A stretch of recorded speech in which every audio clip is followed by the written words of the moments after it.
Curve. We're absolutely delighted to have it. You said that literally it just fell into your lap. Is that really the case?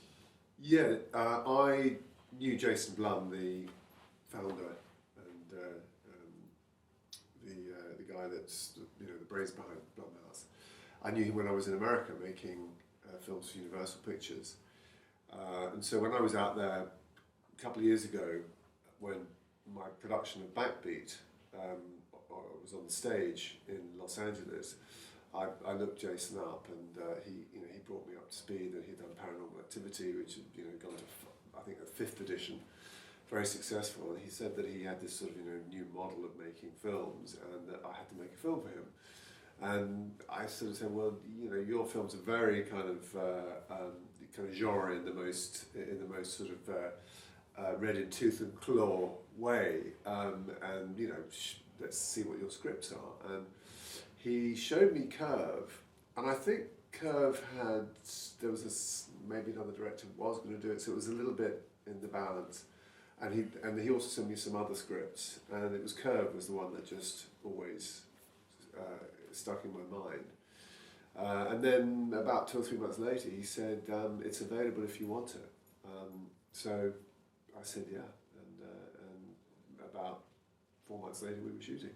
So what was it exactly about? Was it the actual sort of the situation? There were 2 or 3 things about it. I felt that it was the sort of thriller that I like, which is that it draws you in, lulls you to a false sense of security, that it sets up in a very naturalistic way a world, so you believe the world. I think that it's more disturbing and ultimately more of a visceral response, and maybe more of a sort of a response so you can relate to your own life. What would I do in that situation? The more real it can be. So it had a very naturalistic feel to it. I really liked the central character, the female role played by Julianne Hough.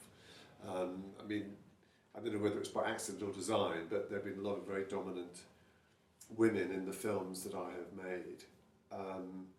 And I saw it as a great opportunity for an actress, who would really have to sort of put herself in sort of extreme situations, but we could get a very realistic and again naturalistic performance that would be compelling, and I think that that's what Julianne has done.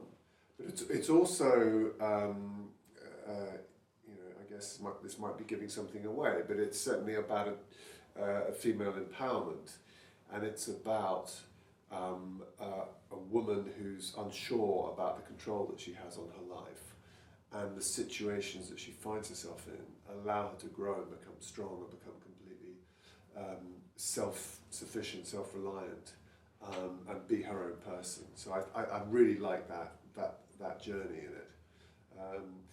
And then I thought it was intriguing the way, and it was actually sold to me this way, that it was in a way 3 separate styles of film or 3 genres of film, which I think is also something that's kind of made people scratch their head in terms of how do they sell it, because the first act is a sort of there's almost like a sort of a naturalistic romantic feel to it. The second act is a sort of there's a big survivor element, and the third act is sort of more kind of classic horror territory, if you like.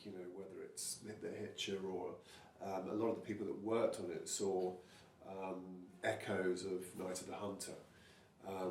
So it was all of those things really, just made me feel that it was, and plus I like the fact that because it was very contained, that it was kind of very, it was a very kind of, it needed very economical treatment and very focused and very precise. These films are all done on a limited budget, and I was attracted to the idea of using that to kind of create something that had a sort of a tight focus. There's a couple of huge set pieces in it as well, so that was, I thought, well, how are we going to do this on the money? But I think we got it. Well, I think that's your amazing ability to do that. I actually think it looks far bigger in scale than it actually the budget belies. I think Yeah. it's just amazing what you've done. I mean, it's going to look great on that big screen. Yeah, yeah. I isn't mean, it? I think what's interesting about the whole debate about where film's going and budgets coming down and who are best equipped to make films of that and maybe with less resources than one might have been used to in the past. And I think there's a little bit of a knee-jerk reaction in certain quarters. Oh well, then just get people straight out of film school. Now because they're used to sort of doing things cheap and cheerful. Well, I don't think that you should be setting out to make any film cheap and cheerful. I think you've got to, no matter what the resources, the ambition has to be as big as it can be in order to respect the audience. But we were mentioning Wes Craven earlier, and remembering his work.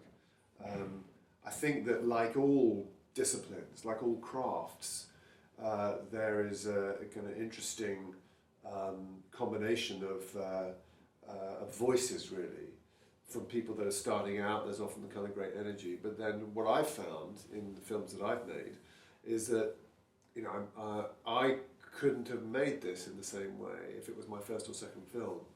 And it's interesting that Blumhouse actually uses quite a lot of experienced directors, as well as giving opportunities to very to very new directors. And I think that balance is interesting. But from my point of view,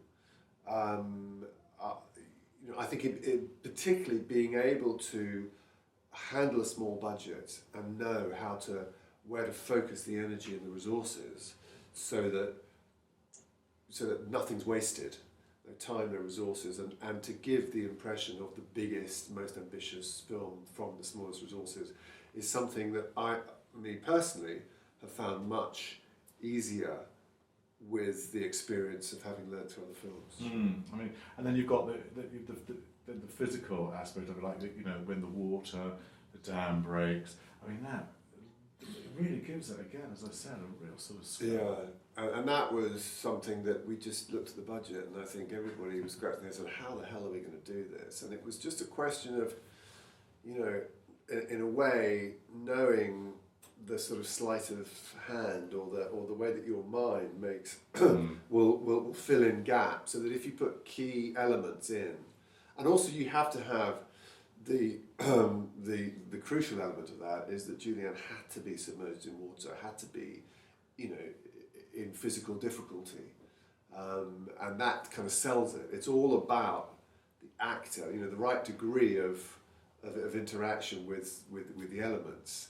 And if the actor is responding, and that, again, it's all about story, because there are different things happening, and when the sequences where water and flooding and potential drowning is involved, there are different stages within every sort of 30 seconds to 60 seconds of that sequence that have to be carefully calibrated. And actually in the edit as well, it was something I had Tariq Anwar, who edited Wings of the Dove for me, edit it, and there was a lot of detail, and again, that was something that really appealed to me, that there was a kind of micro precision that was required in dealing with it.